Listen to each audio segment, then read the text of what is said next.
మన ప్రభు అయిన యేసుక్రీస్తు నామంలో అనుదిన దైవ కృపా కార్యక్రమం ద్వారా దేవుని మాటలు వింటున్న మీ అందరికీ హృదయపూర్వకమైన వందనాలు తెలియచేస్తూ ఉన్నాం. ఈ మాటలు వింటున్న మీకు నా దేవుని ఉన్నతమైన కృపను అనుగ్రహించునుగాక. ఆమేన్. కొరింథీయులకు రాసిన మొదటి పత్రిక 15వ అధ్యాయం 45వ వాక్యంలో, ఆదాము అను మొదటి మనుష్యుడు జీవించు ప్రాణి ఆయను, కడపటి ఆదాము జీవింపచేయు ఆత్మ ఆయను అని వ్రాయబడి ఉంది. Praise the Lord. సృష్టి ప్రారంభంలో దేవుడు ఒక మట్టి ముద్దను తీసుకొని జీవించే ప్రాణిగా చేశాడు. ఆ ప్రాణే తొలి మానవుడైన ఆదాము. యేసయ్య యొక్క పాతిపెట్టబడిన మృతదేహంలోకి ఆయన యొక్క జీవాత్మను పంపినప్పుడు జీవింపచేయు ఆత్మగా ఆయన మృత్యుంజయుడై తిరిగి లేచాడు. Praise the Lord. భూమిలో పాతిపెట్టబడిన బీజం నశించిపోదు, ఏదో ఒకరోజు మొలకెత్తి చెట్టుగా ఎదుగుతుంది. అలాగే భూమిలో పాతిపెట్టబడిన మనిషి దేహం కూడా నశించిపోదు. ఒక దినాన జీవాత్మ మృతదేహంలోకి ప్రవేశించి ఆ దేహాన్ని జీవింపచేస్తుంది. సమాధిలో పాతిపెట్టబడిన యేసయ్య మృతదేహంలోకి ఆయన జీవాత్మను పంపి ఆయనను పునరుత్థానునిగా లేపాడు. ఏ ఆత్మ మరణంలో నుండి లేపుతుందో ఆ ఆత్మ ద్వారానే మనం పరలోకానికి వెళ్ళగలుగుతాం. యేసయ్య ఈ భూలోకంలో మనతో పాటు సంచరించి మరణ పునరుత్థానముల ద్వారా పరలోకానికి ఎత్తపడ్డాడు. తర్వాత ఆదరణకర్త అయిన పరిశుద్ధాత్మ దేవుడు మనతో జీవిస్తూ మనకు సహాయం చేస్తూ మనల్ని నడిపిస్తూ ఉన్నాడు. ప్రియమైన దేవుని బిడ్డలారా, పాపం విషయంలో మనం మృతి పొందాలి. బాప్తిస్మం ద్వారా ఆయనతో కూడా పాతిపెట్టబడాలి. అప్పుడే యేసయ్యను లేపిన ఆత్మ ద్వారానే మనము మృతులలో నుండి లేపబడతాము. మరి నీవు క్రీస్తుతో కూడా పాతిపెట్టబడిన వ్యక్తివేనా? పాతిపెట్టబడిన వ్యక్తివైతే ఈ లోకంలో బ్రతుకుచున్న వ్యక్తిగా ఇక నువ్వు ఉండకూడదు. మనుషుల యొక్క పద్ధతుల్ని నువ్వు అనుసరించకూడదు. లోక సంబంధమైన ఆచారాలను, లోక సంబంధమైన కార్యాలను నువ్వు అనుసరించకూడదు. పాతిపెట్టబడిన వ్యక్తికి స్పర్శ తెలియదు, వాసన తెలియదు, రుచి తెలియదు. అలాగే ఈ లోకంలో నువ్వు జీవిస్తూ ఉండగా పాతిపెట్టబడిన వ్యక్తిగా ఉంటే నీలో కోపం కానీ, అసూయ కానీ, ద్వేషం కానీ, కపటమైన ప్రవర్తన కానీ, కలహపు మాటలు కానీ, శరీర సంబంధమైన కార్యాలు ఏవి కూడా నీలో రూపించబడవు. ఈ శరీర సంబంధమైన పాత స్వభావాలన్నీ కూడా పాతిపెట్టబడతాయి. ఒక నవీన స్వభావంతో, నూతనమైన మనస్సుతో నువ్వు నూతనమైన జీవంతో లేపబడతావు. ఈ లోక సంబంధమైన పద్ధతులను నువ్వు ఏమాత్రం అనుసరించవు.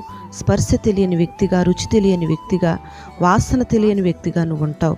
క్రీస్తు రక్తము చేత కడగబడే ముందు నీలో ఉన్న పాత స్వభావాలన్నీ పాతిపెట్టబడి యేసయ్య క్రొత్త జీవంతో లేచినట్లు నీవు కూడా క్రొత్త జీవంతో బ్రతకాలి.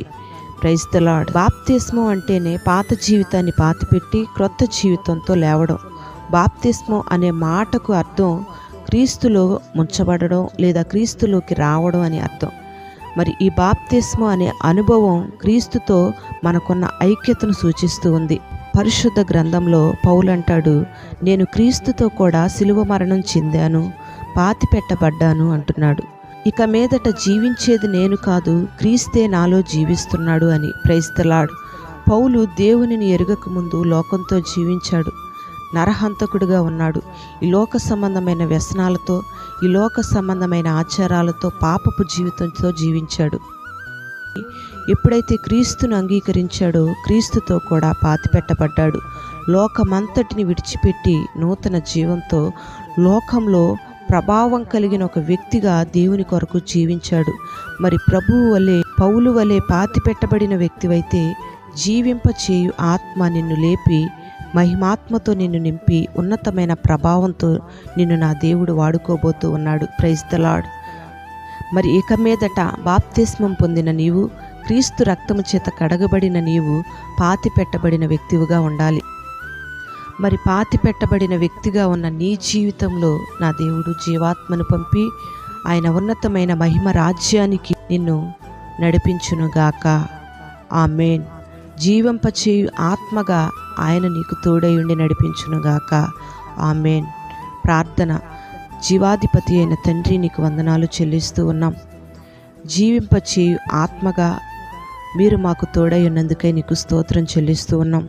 ఈ మాటలు విన్నని బిడ్డల్ని మీరు దీవించమని ప్రార్థన చేస్తూ ఉన్నాం. ఈ లోకంలో సమాధిలో పాతిపెట్టబడిన మీరు నూతనమైన జీవంతో లేపబడిన రీతిగా మేము కూడా పాతిపెట్టబడిన అనుభవాల్లో ఉండి నూతనమైన జీవాన్ని పొందుకొని నీ నిత్య మహిమకు వారసులంగా మార్చబడడానికి మీరు సహాయం చేయండి. నీ ఆత్మతో మమ్మల్ని నింపి ప్రభావం కలిగిన వ్యక్తులుగా మమ్మల్ని మీరు వాడుకొనండి. పౌలు వలె ఇక మీదట జీవించేది మేముగా ఉండకుండా నీ ఆత్మ మాలో జీవించినట్లుగా, మమ్మల్ని బలపరచునట్లుగా, మమ్మల్ని నడిపించినట్లుగా మీ కార్యాలు జరిగించమని నూతనమైన స్వభావంతో నూతనమైన జీవంతో నింపి ఈ దినమంతా నీ సన్నిధిని బిడ్డలకు తోడుగా ఉంచి సమస్త కార్యాలను ఆశీర్వాదకరంగా జరిగించి మహిమ మీరు పొందుకొనమని యేసు నామములో అడిగి వేడుకుంటున్నాం తండ్రి. ఆమేన్. Praise the lord.